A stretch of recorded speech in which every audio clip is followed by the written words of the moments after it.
Breaking news update coming in. Inside information on the ongoing probe. Sources tell us that these youth were inspired by ISIS. They were drawn by ISIS ideology. And in fact, online handlers reached out to them. They've been responsible for spot of terror activities in Karnataka. They were the ones actually behind this attack. ISIS terrorist Arafat, who had fled India and was then arrested and deported from Kenya, was also allegedly involved in some kind of contact and may have played a role in radicalizing the accused in this case. Arafat had also inspired and radicalized the accused Mohammad Sharik. Sharik had planned to carry out, remember, the ID blast in Bengaluru on the 19th November 2022. Let me quickly go across to Bhavtosh and Priyank joining us with more details. Imran is with us as well. Bhavtosh, to you first. Lot of information coming out, and this is what the NI was suspecting since the very beginning, isn't it? They were, in fact, trying to draw a direct link, or rather, or not ruling out the possibility of a direct link to the Bengaluru blast case as well. And now those details are coming out as the investigation is moving forward, and two main accused have been arrested from West Bengal.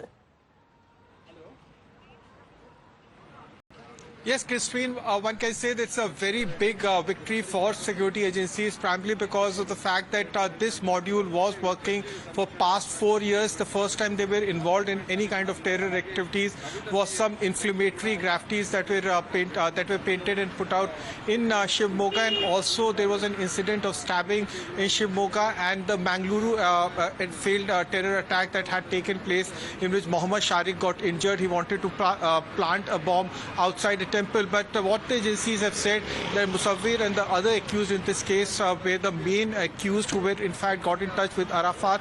Arafat was the one who was taking instructions from ISIS online handlers, and the money in this case was being paid through cryptocurrency. At least 1.2 lakh rupees was paid to one of the accused in this case, and the other one received around 60,000 rupees. Now, while politics is playing out on this entire issue, the fact remains that it's a very, very big success for the agencies, primarily because the tracking of this module was being done for 4 years. There were many attempts in which they were successful in thwarting these terror attacks. There was also an attempt case in which there was a aborted terror attack in the Shivamogga, in which Mohammad Sharik got injured in an auto rickshaw while he was planning to place a bomb in an in a pressure cooker, but he got injured in the process. And then the only place where they were successful in Rameshwaram cafe, in which 9 individuals were injured. One of them received serious injuries.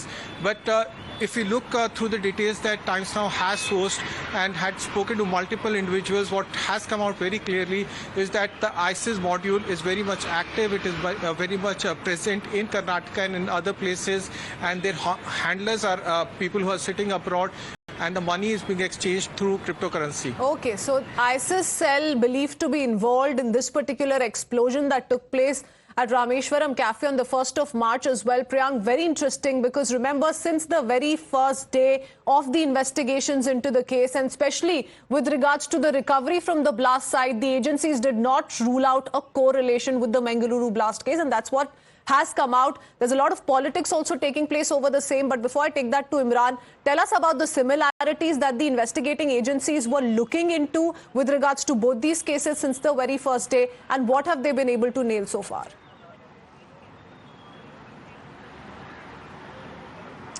See, in the charge sheet which was filed by the National Investigating Agency on the 8th of March 2024, it was quite clear that the Arafat mentioned, which Bhavtosh was also talking about, they were all part of the Al-Hind module, and the money was routed through cryptocurrency. Since the National Investigating Agency had already been focusing on the cryptocurrency funding, which was mentioned in the first charge sheet, which was filed in the Bengaluru 19th September 2022, 23 blast case, it was quite clear that the module was still active, and since then only they had managed to figure out the name of Musawwir and Talha. So these are the two names which were already under the scanner.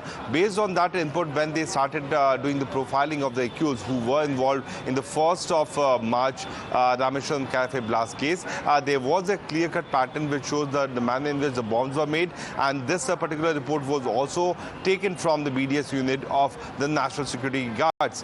The team was there to analyze the kind of pattern which was also found to be similar in between both the bombs which were kept on public places. Following to which is when the NIA started probing this case. Enforcement Directorate was also roped in because more than 2,96,000 rupee was routed through cryptocurrency, and that money was straight away going to this particular module which was of Al Hind. So that's how the agencies were somehow convinced that this is a particular module which could be also based and which was behind the Rameshwaram Cafe blast. And finally, they have managed to arrest 2 accused. Okay. One of them was so already to sum it up, this arrested. does tell us that the ISIS module, the ISIS network in Karnataka is pretty much active.